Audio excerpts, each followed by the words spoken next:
അടിയന്തരാവസ്ഥ കഴിഞ്ഞ ഘട്ടം വന്നപ്പോൾ RSസുമായിട്ട് പല സ്ഥലവും ചേർന്നില്ലേ? അത്ര കണ്ടാൽ മതി. 1925 ചേർന്നില്ലെന്ന് ഇപ്പൊ പറഞ്ഞാൽ വലിയ വിവാദമാവും. ചേർന്നിട്ടുണ്ടായിരുന്നു.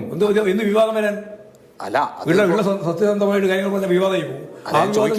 ഞങ്ങൾക്കൊരു ഭയവുമില്ല, തെല്ലു ഭയവുമില്ല. വെറുതെ ഒരു പ്രസ്താവന ഇന്നലെ ഇങ്ങനെ ഇറക്കും. ഇത് നേരത്തെ ശ്രീ പിണറായി വിജയനും പറഞ്ഞിട്ടുണ്ട്.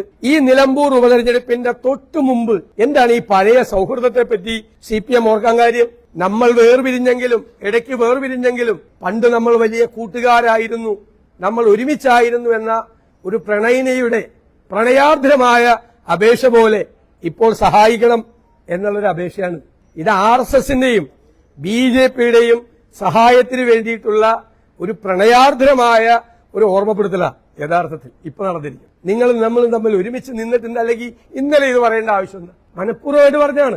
അവിടെ ഇവരെല്ലാം, ഇവരുടെ ഈ കൂട്ടുകെട്ടിനെ എല്ലാവരെയും ഞങ്ങൾ പരാജയപ്പെടുത്തും. ഒരു സംശയം അക്കാര്യത്തിൽ വേണ്ട, ഒരു സംശയം വേണ്ട.